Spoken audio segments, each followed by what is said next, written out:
সেনাপ্রধানের দিক থেকে মূল ভেটোটা ছিল যে ডক্টর মোহাম্মদ ইউনূস কেন, why not any other person. Doctor Mohammad ইউনূসের নামে মামলা আছে, তিনি একজন কনভিক্টেড পারসন। একজন কনভিক্টেড পারসন আসলে কিভাবে একটা দেশের প্রধান উপদেষ্টা হতে পারে? আওয়ামী লীগ একটা লোককে একেবারেই দেখতে পারছে না, এবং বাংলাদেশে তো আলটিমেটলি 30-40% পিপল আওয়ামী লীগকে সাপোর্ট করে। এই 30-40% পিপলের মতামতের বিরুদ্ধে গিয়ে একটা লোককে প্রধান উপদেষ্টা করা উচিত? সেনাপ্রধান লাস্ট আমাদেরকে বলেছিল যে আমি বুকে পাথর চাপা দিয়ে এই সিদ্ধান্তটা মেনে নিচ্ছি। আমাদের এই দীর্ঘমেয়াদী পরিকল্পনাটা করতে হতো যে যখন থেকে আমরা ফার্ম ছিলাম যে শেখ হাসিনাকে চলে যেতে হবে, তারপরে কি হবে? আমরা তো আর শেখ হাসিনা চলে যাওয়ার পরে দেশটাকে ছেড়ে দিতে পারি না। তো এই জায়গা থেকে আমরা দেখা যায় যে এই চিন্তাটা আস্তে আস্তে আসতে থাকে, কিন্তু ওই সময়টাতে আসলে এটা বিশ্বাস করাও কঠিন ছিল যে 5 তারিখের মধ্যেই হয়তো হয়ে যাবে। আমাদের তো এমনকি সশস্ত্র অভ্যুত্থানের প্রস্তুতিও ছিল। 5 তারিখ যদি আমরা সফল না হতাম, হয়তো আমরা অস্ত্র তুলে নেওয়ার ঘোষণা দিতাম, এবং নাইট বাই ভিডিও বার তো রেডি রেখেছিল, আমিও কি ঘোষণা দিব সেটাও রেডি ছিল। তবে এর আগে আমরা এটা অনুভব করি যে পরবর্তীতে আমরা আসলে দেশটার আসলে কি হবে শেখ হাসিনা চলে যাওয়ার পরে। সেই জায়গা থেকে মানে এটা কোনো কালেকটিভ ডিসিশন এরকম ছিল না, এমন না যে আমরা মিটিং করে ডিসিশন নিয়েছি যে ডক্টর ইউনূসকে প্রধান উপদেষ্টা বানানো হবে বা এরকম কিছু। তখন আমার মূলত যোগাযোগ হয় ইয়ের সাথে, যে যোগাযোগ হচ্ছিল আমেরিকান এম্বাসির কয়েকজনের সাথে। এর পাশাপাশি হচ্ছে সাবেক ছাত্রদলের এক বড় ভাই আছেন শামীম ভাই, উনি মিরপুরে অর্গানাইজার হিসেবে খুব ভালো ভূমিকা পালন করছিলেন। তো ওনার সাথে আমার যোগাযোগ হচ্ছিল। উনি মূলত ওনার যোগাযোগটা ছিল মূলত মুশফিকুল ফজল আনসারি ওনাদের সাথে আর কি। তো ওনার মাধ্যমে আমার ডক্টর আলী রিয়াজ, তারপর হচ্ছে বদির আলম মজুমদার স্যারদের সাথে যোগাযোগ হয়। ওনাদের সাথে আমি কথা বলি। 1 তারিখ যখন আমরা আমাদেরকে ডিবি থেকে ছেড়ে দেওয়া হয়, সেদিন প্রাথমিক কথা হয়, কিন্তু 2 তারিখ মূলত আসল কথাবার্তা শুরু হয়। ওনাদের সাথে কথা বলে, এবং ওনাদেরকে তখন আমি জিজ্ঞেস করছিলাম যে ডক্টর মোহাম্মদ ইউনূস কি আসবেন কিনা যদি আমরা আহ্বান করি। তো সবার একটা কমন কথা ছিল উনি আসবেন না, কারণ ওনাকে এর আগেও তো অনেকবার চেষ্টা হয়েছে আহ্বান করার। ওই 24-এর নির্বাচনের আগেও একটা আলোচনা ছিল, এবং এর আগেও 19 সালের দিকে একটা আলোচনা ছিল। এর আগেও যখন তত্ত্বাবধায়ক সরকার ছিল তখনও ওনাকে আনার চেষ্টা করা হয়েছিল, বাট উনি সবসময় পলিটিক্যালি থেকে রিফিউজ করেছেন, দূরে থাকতে চেয়েছেন। তো আলী রিয়াজ স্যারও আমাকে বললেন, বদির আলম মজুমদার স্যারও বললেন যে উনি আসবেন না। আরও যাদের সাথে কথা হচ্ছিল উনি রাজি হবেন না, এই ধরনের একটা কথা ছিল। বাট আমি সরাসরি ওনার সাথেই কথা বলতে চাই, এবং তখন হচ্ছে ওই শামীম ভাই আমাকে ওনার বর্তমান যে এপিএস সাব্বির ভাইয়ের নাম্বার দেন। তো সাব্বির ভাইয়ের সাথে যোগাযোগ করার পর সাব্বির ভাই আমাকে বলেন যে আমি তো স্যারের সাথে নাই। তো স্যারের সাথে মঈন চৌধুরী নামের একজন তখন স্যারের প্রাইভেট সেক্রেটারি হিসেবে কাজ করছিলেন। তো সাব্বির ভাই আমাকে মঈন চৌধুরীর নাম্বার দেন। মঈন চৌধুরীর সাথে আমি যোগাযোগ করি 2 তারিখ কি 3 তারিখ হবে, এবং ওনার সাথে আমার কথা হয়। এবং উনি তখন বলছিলেন যে স্যারের একটা ছোটো সার্জারি আছে। স্যার তখন ফ্রান্সে ছিলেন। তো সার্জারি আছে, এবং পরবর্তীতে আমি ওনাকে মেসেজগুলো ক্লিয়ার করার চেষ্টা করি যে আমরা চাচ্ছি এমনটা। তো উনি স্যারের সাথে কথা বলেন। স্যার আমাদেরকে পরে একটা মেসেজ পাঠান যে তোমরা যেটা করতেছো আমি তোমাদের সাথে আছি আর কি। এটা হচ্ছে 2 তারিখের দিকে স্যার একটা মেসেজ আমাদেরকে পাঠান থ্রু মঈন চৌধুরী, কিন্তু তখনও কথা হয়নি। স্যারের সাথে আমার প্রথম কথা হয় হচ্ছে, মানে আমি বারবার ইনসিস্ট করছিলাম সরাসরি কথা বলতে, কারণ সবাই অনুৎসাহিত করতেছে যে স্যার আসবেন না, আদার অপশনস দেখার জন্য, প্রধান উপদেষ্টা হিসেবে অন্য কাউকে দেখার জন্য অনেক নামও আসতেছিল, অনেক নামও সাজেশন আসতেছিল। কিন্তু আমার চিন্তাটা ছিল যে আমাদের যে অর্থনৈতিক ভঙ্গুর পরিস্থিতি, তারপরে একটা বিশেষ পরিস্থিতিতে আমরা সরকার গঠন করলে সেটার জাতীয় আন্তর্জাতিক যেই স্বীকৃতির ব্যাপার আছে, এগুলো আসলে ডক্টর মোহাম্মদ ইউনূস ছাড়া পসিবল হবে না। তো সেই জায়গা থেকে আমি বারবার যোগাযোগ করার চেষ্টা করি। পরে মঈন চৌধুরী স্যারের সাথে আমাকে কথা বলিয়ে দেন। সম্ভবত ওনার নাম্বার থেকেই প্রথম কথা বলা হয়, এবং স্যারকে আমি অ্যাপ্রোচ করার পরে স্যার আমাকে বললেন যে আমি হচ্ছে তোমরা অন্য কাউকে ভাবো। এটা সম্ভবত 3 তারিখ। স্যার বললেন যে, এবং স্যার কয়েকজনের নামও বললেন যে তোমরা ওনাদেরকে ভাবতে পারো। এর মধ্যে 2-1 জন আমাদের উপদেষ্টা পরিষদেও আছে এখন। স্যার বলেন যে আমার লাইফটা তো ডিফারেন্ট, আমি ওইখান থেকে আসবো কিনা। এবং উনি বলেন যে তাহলে আমি যখন বললাম যে স্যার আপনাকে ছাড়া হবে না, আপনাকে আসতেই হবে, তখন উনি বললেন যে আমি ভেবে দেখি, তোমরাও ভাবো, যদি আদার কোনো বেটার অপশন পাওয়া যায় তাহলে তোমরা ভাবো, আর আমিও ভেবে তোমাদেরকে জানাবো। তো 3 তারিখ তো অনেক কিছু আনসার্টেন ছিল, এক দফা শুধু ঘোষণা হয়েছে, কবে পতন হবে, কবে আসবে, এটা আনসার্টেন ছিল। আমার মনে হয় এটাও ডিসিশন নেওয়ার ক্ষেত্রে একটা বাধা ছিল সে সময়। কিন্তু আমি যথেষ্ট, আমার মনে হচ্ছিল যে উনি ডিনাই করলেও he is to some extent positive, মানে যেটা বাকিদের থেকে আসতেছে যে একেবারেই আসবে না এরকম। আসিফ স্যারও বলতেছিল যে আসবে না স্যার, রাজি হবে না। তো আবার আমার মনে হচ্ছিল যে এই লোকগুলো তো সবাই স্যারকে পার্সোনালি চেনে, তো ওনারা বলতেছে, কিন্তু আমরা ইনসিস্ট করি, আমি ইনসিস্ট করি, এবং আমি তখন আসলে বাকিদেরকে জানিয়ে রাখছিলাম যে আমার স্যারের সাথে যোগাযোগ হচ্ছে। তখন এটা কোনো কালেকটিভ ডিসিশন ছিল না যে ওনাকে আমরা প্রধান উপদেষ্টা করব। আমি নাহিদ ভাই, মাহফুজ ভাইদেরকে জানিয়ে রাখি যে আমার ওনার সাথে যোগাযোগ হচ্ছে, দেখি এটা কোথায় যায়। আর সবার কাছেই তো তখন সময়টা আনসার্টেন ছিল যে কখন পতন হবে, কখন সরকার হবে। এটা অনেক ফার সাইটেড আসলে বিষয় ছিল ওই সময়টাতে, কারণ আমাদের মনে হচ্ছিল না যে 5ই আগস্ট পতন হবে, আমাদের মনে হচ্ছিল যে আরও হয়তো দীর্ঘ সময় আমাদের লড়াই করতে হতে পারে। ইভেন সব ধরনের সম্ভাবনাই ছিল, এটা একটা গৃহযুদ্ধের দিকে যাওয়ার পরিস্থিতিও ছিল ওই সময়টাতে। তো পরবর্তীতে যখন এরপরও স্যারের সাথে আমার কমিউনিকেশন, স্যারের টিমের সাথে কমিউনিকেশন চলছিল। 5 তারিখ মূলত স্যারের সাথে আবার কথা হয়। মঈন চৌধুরীর সাথে রেগুলারই কথা হচ্ছিল, প্রতিদিন 2-3 বার কলে কথা বলছিলাম। 5 তারিখ স্যার যখন সার্জারিতে ঢুকবেন, ঢোকার আগে হচ্ছে কথা হয়, যখন শেখ হাসিনা পালিয়ে গেল সন্ধ্যায় আমরা চ্যানেল 24-এর অফিসে। তখন আমি স্যারের সাথে কথা বলতে চাই যে এখন তো পতন হয়ে গেছে, এখন একটা ডিসিশনে আসতে হবে। তো তখন মঈন ভাই স্যারের সাথে আমাদেরকে কলে যুক্ত করেন। তো চ্যানেল 24 অফিসেই নাহিদ ভাই আর আমি আমার ফোন থেকে লাউডস্পিকারে স্যারের সাথে কথা বলি। তো স্যারকে আমরা বলি যে স্যার এখন একটা ডিসিশন আসতে হবে, আর স্যারও সার্জারিতে চলে যাচ্ছিলেন তারপরে ডিসিশন দেওয়াটা। তো স্যার এক ধরনের তখন মনোসম্মতি দিলেন যে আমি আসব। আর এর মাঝে তো 2 দিন স্যারও আলোচনা করেছেন বিভিন্ন পর্যায়ে, আমি আসবো, তবে বিস্তারিত কথা বলার আগে তোমরা কোথাও এটা অ্যানাউন্স করো না আর কি। তো এই আলোচনাটা হওয়ার পরে আমরা, অনেকগুলো বিষয় ছিল ডিসকাস করার মতো, আলোচনাটা হওয়ার পরে আমরা চ্যানেল 24-এর অফিসে প্রেস ব্রিফিংটা করি সেদিন রাতে, এবং সরকারের রূপরেখাটা কী হবে সেখানে ঘোষণা করি, একটা অন্তর্বর্তীকালীন জাতীয় সরকার ঘোষণার কথা বলি। এছাড়াও আরও রূপরেখাগুলো বলি যে রাজনৈতিক অংশগ্রহণ, তারপর সিভিল সোসাইটি, তারপরে অভ্যুত্থানের নেতৃত্বের অংশগ্রহণ, এই পলিসিগুলো আমরা সেখানে ঘোষণা করি। স্যারের নামটা ঘোষণা করা হয়নি। সেদিন রাতে স্যারের সাথে আবার চূড়ান্ত কথা হয়, রাতের আনুমানিক 12:30 থেকে 2টা-2:30 পর্যন্ত প্রায় 2 ঘন্টা স্যারের সাথে নাহিদ ভাই আর আমার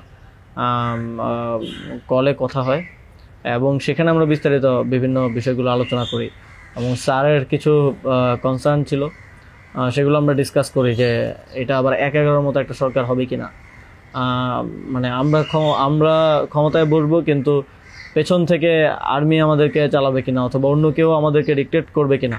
স্যারের কনসার্ন ছিল এটা। স্যারের কনসার্ন ছিল যে আমি আসলে আমাকেই স্বাধীনতাটা দিতে হবে, আমি আসলে এটা আর্মি রান করবে কিংবা পেছন থেকে কেউ রান করবে, এটা হলে আমি আসবো না। তো আমরা স্যারকে বলেছি যে আমাদের পজিশনে এটাই, যে গভর্নমেন্ট যদি আমরা ফর্ম করি, গভর্নমেন্ট স্বাধীনভাবে কাজ করতে হবে, এবং এখানে সেনাবাহিনী কিংবা অন্য কোনো অথরিটি যদি হস্তক্ষেপ করতে চায়, সেক্ষেত্রে আমরা মাঠ থেকে সেটাকে চ্যালেঞ্জ করবো আর কি। তো এই ধরনের একটা নিশ্চয়তা স্যারকে আমরা দেই আমাদের এন্ড থেকে। তারপর এক ধরনের কথা হয় যে উপদেষ্টা পরিষদ কেমন হবে, স্যার আমাদেরকে বলেন যে তোমরা ঠিক করো, আর স্যার কিছু সাজেশন দেন। স্যারের টিম থেকে 6 তারিখ সম্ভবত প্রায় 5 তারিখ রাতেই 23-24টা নাম আসে আমার কাছে। তো ওই নামগুলোর সাথে আমরা যে নামগুলো ঠিক করি প্রায় কমন ছিল অনেকগুলো। তারপর আমরা একটা লিয়াজু কমিটি করা হয়, যারা হচ্ছে সকল রাজনৈতিক দলের সাথে আলোচনার ভিত্তিতে একটা উপদেষ্টা পরিষদ গঠন করবে। তো ওই লিয়াজু কমিটির আহ্বায়ক ছিল মাহফুজ ভাই। তো ওনারা কমিউনিকেশন শুরু করে দেয় জামাতের সাথে, বিএনপির সাথে, আরও যারা রাজনৈতিক দল আছে, সিভিল সোসাইটি আছে, তাদের সাথে যোগাযোগের মাধ্যমে সবার থেকে নাম প্রস্তাব আসতে থাকে। কিছু নাম ছিল কমন, আমাদের এখানেও কমন, যেমন কিছু মানুষজন, যেমন সালাউদ্দিন আহমেদ স্যার, উনি তো অর্থনীতিতে বাংলাদেশে মানে এই মুহূর্তে যদি আমরা চিন্তা করি তাহলে ওয়ান অফ দ্য বেস্ট। তো ওনার নামটা সব দিক থেকে আসে। তো এরকম কিছু কমন নাম আসে, আবার কিছু নাম দেখা যায় আমরা ইনক্লুড করি বা কোনো এক পক্ষ থেকে আসে, কিন্তু অন্য পক্ষ এটাকে আবার রিফিউজ করে। বিএনপির কিছু নামের ব্যাপারে আপত্তি ছিল, তাদেরকে পরে নেওয়া হয়নি। তো এভাবে একটা মোটামুটি সবার সাথে কনসালটেশনের ভিত্তিতে একটা উপদেষ্টা তালিকা করা হয়। এবং যেদিন স্যার ল্যান্ড করে বাংলাদেশে আসেন 8 তারিখ দুপুরে, আর্মি থেকেও কিছু নাম প্রস্তাব করা হয়। কিন্তু আমরা একটু প্রায় 5-6টা নাম আমরা একটু ঘেটে দেখলাম যে এই লোকগুলো ওইভাবে সর্বজন গ্রহণযোগ্য না। এবং আরেকটা সমস্যা হচ্ছে তাদের অনেকেরই হয় না যে সফট আওয়ামী লীগ অ্যান্ড আওয়ামী লীগের সিভিল সোসাইটি হিসেবে পরিচিত, অথবা তাদের ব্যাকগ্রাউন্ডটা একজন আর্মি অফিসিয়ালসের নাম ছিল সেখানে, এক্স আর্মি অফিসিয়ালস। তার ব্যাকগ্রাউন্ড আমরা দেখি যে তিনি ইন্ডিয়ায় তিনি 4 বছর ছিলেন এবং 4 বছরে তিনি কয়েকটা কোর্স করেছেন সেখানে। সো আবার ওনার ব্যাপারে জনমত হচ্ছে র কানেক্টিভিটি আছে। তো ওই নামগুলো আমরা কেটে দেই এবং সেখানে আর্মি কিছুটা নাকশ হয় যে এই নামগুলো কেটে দেওয়ার পরে। এবং ওই স্যারের সামনে রেখেই, কারণ স্যার ওই যখন ভিভিআইপি লাউঞ্জে স্যার ছিলেন এয়ারপোর্টে, তো স্যারের সামনে রেখে আমি আর আসিফ স্যার নামগুলো কেটে দিই যে এই নামগুলো তো আমরা দেই নাই। সেখানে আর্মি চিফও ছিলেন। তো আমাদের ইয়েটা ছিল এটাই যে আগের রাতে আমরা যেটা কথা বললাম যে এই উপদেষ্টা পরিষদে যদি আর্মির লোকজনই বেশি থাকে তাহলে তো এটা দিন শেষে আর্মি ব্যাগ আবার 111 টাইপ গভর্নমেন্টই হচ্ছে। সেই জায়গা থেকে আমরা এই নামগুলো নিতে চাইনি। তবে সেখানে আমরা যুক্তি দিয়েছি যে কারণ সবার প্রোফাইলটা যখন আমরা একটু ঘাটাঘাটি করেছি দেখেছি সবারই কোনো না কোনো প্রবলেমেটিক এলিমেন্ট সেখানে আছে। হয় তার র কানেক্টিভিটি হিসেবে জনমত আছে, মানুষের মধ্যে গুঞ্জন আছে, অথবা তার আওয়ামী লীগের সিভিল সোসাইটি হিসেবে পরিচিতি আছে। তো এই ধরনের একটা বিষয় ছিল ওই 5-6টা নামের মধ্যে, যে কারণে আমরা সবগুলো নামই প্রায় কেটে দিয়ে শুধু একটা নাম আমরা রেখেছিলাম সিএসটি উপদেষ্টা যিনি আছেন। কারণ আমাদের কাছে মনে হচ্ছে ওইটা সেন্সিটিভ জায়গা এবং দেশের এরকম একটা ট্রানজিশন টার্মাল সিচুয়েশনে যেহেতু আর্মি পুরোপুরি আমাদের পার্বত্য অঞ্চলের সমস্যাগুলো ডিল করে, তো সেখানে তাদের কথাটা রাখা উচিত। সেই জায়গা থেকে ওনার নামটা আমরা রাখি, শুধু আর্মির প্রপোজাল থেকে বাকিগুলো কেটে দেওয়া হয়। তো এভাবেই একটা এবং এছাড়াও আরেকটা ইয়ে ছিল যে 6 তারিখ আর্মির সাথে আমাদের একটা বৈঠক হয়, 3 বাহিনী প্রধান তারপর রাষ্ট্রপতি, প্রায় 4 ঘন্টার একটা বৈঠক হয়। যেটার মূল কথাটা ছিল যে সেনাপ্রধানের দিক থেকে মূল ভেটোটা ছিল যে ডক্টর মোহাম্মদ ইউনূস কেন, why not any other person. তো আমরা আমাদের জায়গায় অ্যাডামেন্ট ছিলাম, বিকজ আমরা তো 5 তারিখ রাতেই ঘোষণা দিয়ে দিয়েছি যে doctor Mohammad Yunus will be the chief adviser of the next interim government. এবং সেটা এক ধরনের বৈপ্লবিক কায়দায় আমরা ভিডিও বার্তা দিয়ে ঘোষণা দিয়ে দিয়েছি, আমরা কোনো নিয়মের কিংবা সংবিধানের তোয়াক্কা সে সময়টাই করে নেই। কিন্তু উনি বারবার বলার চেষ্টা করছিলেন যে ডক্টর মোহাম্মদ ইউনূসের নামে মামলা আছে, তিনি একজন কনভিক্টেড পারসন। একজন কনভিক্টেড পারসন আসলে কীভাবে হতে পারে, একটা দেশের প্রধান উপদেষ্টা হতে পারে। তো আমরা যখন এগুলো ডিবাঙ্ক করতেছিলাম কথাগুলোকে যে এগুলো তো আওয়ামী লীগের সময়ের পলিটিক্যালি মোটিভেটেড মামলা, এই মামলা তো দেখা গেছে সবার নামে পাওয়া যাবে, আমাদের নামেও আছে। তো এটা বলার পর আবার ওনারা আরেকটা কথা বললেন যে সোসাইটির একটা বড় অংশ তো আসলে ওনাকে হেট করে, এবং বড় অংশ বলতে উনি তখন সরাসরি বলেছেন যে আওয়ামী লীগের অন্তর্বর্তীকালীন সরকারটা তো সবার কাছে গ্রহণযোগ্য হতে হবে। এখন আওয়ামী লীগ তো ডক্টর মোহাম্মদ ইউনূসকে 2 চোখে দেখতে পারে না, একদম অপছন্দ করে।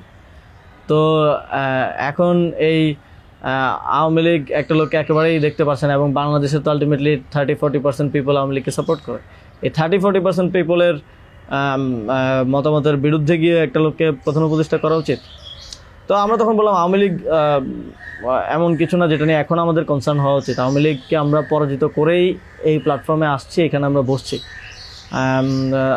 আওয়ামী লীগ কি চাইলেও না চলে এটা এখন আর ম্যাটার করে না কোনোভাবেই। কিন্তু উনি বারবার এই কথাটা ঘুরে ফিরে বলতেছিলেন যে এই সরকার তো একটা নির্বাচন আয়োজন করবে, এই জন্য বিএনপি আওয়ামী লীগ সবার কাছে এই সরকারের গ্রহণযোগ্যতা থাকা প্রয়োজন। আওয়ামী লীগ তো প্রধান ডক্টর মোহাম্মদ ইউনূসকে একেবারেই দেখতে পারে না, ওনাকে আওয়ামী লীগ মেনে নেবে না উনি আসলে। কিন্তু আমাদের কথা ছিল যে আওয়ামী লীগ তো এখন আর এই মুহূর্তে ডিসিশন মেকিংয়ে আওয়ামী লীগ ম্যাটার করে না। এটা গণহত্যা ঘটনার পরে সে কি ভাবলো বা তার কি পজিশন, দ্যাট ডাজন্ট ম্যাটার। আর এরপরও ওনারা নানা ধরনের যুক্তি দিতে পারে, এবং শেষে 4 ঘন্টা এই বিষয়ের উপরে ডিসকাশন হয়। 4 ঘন্টা, আধা ঘন্টা হয়তো অন্যান্য ইস্যুস নিয়ে ডিসকাস হয়েছিল, বাট 4 ঘন্টা প্রায় 3.5 ঘন্টা ইস্যু নিয়ে ডিসকাস হয়। তো এখানে আসছিলাম আমি, নাহিদ ভাই, মাহফুজ ভাই আর নাসির ভাই। আর বাকি আমাদের সাথে যারা ছিল তারা বাইরে অপেক্ষা করছিল। আসিফ স্যার ছিল, তারপরে তানজিমুদ্দিন স্যারও ছিল, আরও সমন্বয়িকা ছিলেন আরও 10-12 জন, সবাই বাইরে অপেক্ষা করছিল আর কি এই 4 ঘন্টা। তো তারা বারবার 2বার হচ্ছে বিরতি দিয়ে আমাদেরকে আবার ভাবতে বলে আবার চলে যেত, আবার এসে আবারও একই জায়গা থেকে কথা শুরু করতো। মানে আমরা বুঝতে পারছিলাম যে ডক্টর মোহাম্মদ ইউনূসকে এখানে এস্টাবলিশমেন্ট কোনোভাবেই চাচ্ছে না। আর আমাদের কথা ছিল আমরা ঘোষণা দিয়ে দিছি, এবং আমরা এক ধরনের হুমকি সুরে সেখানে বলি যে যদি এটা রাষ্ট্রীয়ভাবে না হয়, যদি রাষ্ট্রপতি ঘোষণা না দেয় ডক্টর মোহাম্মদ ইউনূসকে প্রধান উপদেষ্টা হিসেবে, তাহলেও আমাদের কিছু যায় আসে না, কারণ আমরা অলরেডি ঘোষণা দিয়ে দিয়েছি। আমরা আমাদের তৈরি করা উপদেষ্টা পরিষদ নিয়ে শহীদ মিনারে গিয়ে শপথ নিব। এই হুমকিটা দেওয়ার পরে তারা একটু মানে নড়ে চড়ে বসে, এবং তারা গিয়ে রাষ্ট্রপতির সাথে ডিসকাস করে আসে। এবং সেনাপ্রধান লাস্ট আমার মনে পড়ে আমাদেরকে বলেছিল যে আমি বুকে পাথর চাপা দিয়ে এই সিদ্ধান্তটা মেনে নিচ্ছি। এবং আমাদের জায়গাটা ছিল খুবই রিজেক্ট, যে ডক্টর মোহাম্মদ ইউনূসকে না আনতে পারলে এখানে একটা শক্ত সরকার গঠন করা পসিবল হবে না। এবং আর্মির যেই মোটিভেশন ছিল, এটা আবার 1-11-র মতো একটা সরকার গঠন করার তাদের মোটিভেশন ছিল। যখন তারা নামগুলো দেয়, 6টা-7টা উপদেষ্টার নাম দেয়, তখন এটা বোঝা যায়, এবং ডিকটেট করার এক ধরনের। তো আমরা যদি এখানে অন্য কাউকে নেই যার পার্সোনালিটি এত স্ট্রং না, তাহলে আলটিমেটলি আমরা আসলে অন্য কারো দ্বারাই পরিচালিত হব, ড্রিভেন হব। এই সরকারটা আত্মনির্ভরশীল একটা স্বতন্ত্র সরকার হতে পারবে না। তো তারপর তো ঘোষণা দেয়, রাষ্ট্রপতি ঘোষণা দেয় ডক্টর মোহাম্মদ ইউনূসকে প্রধান উপদেষ্টা হিসেবে 6 তারিখে, এবং 8 তারিখ হচ্ছে পরবর্তী উপদেষ্টা পরিষদটা গঠিত হয়। 8 তারিখ শপথ অনুষ্ঠানটা হয়। স্যার যখন সার্জারি শেষ করে দেশে আসেন, তারপর ওই দিন সন্ধ্যায় সরকারটা গঠিত হয়।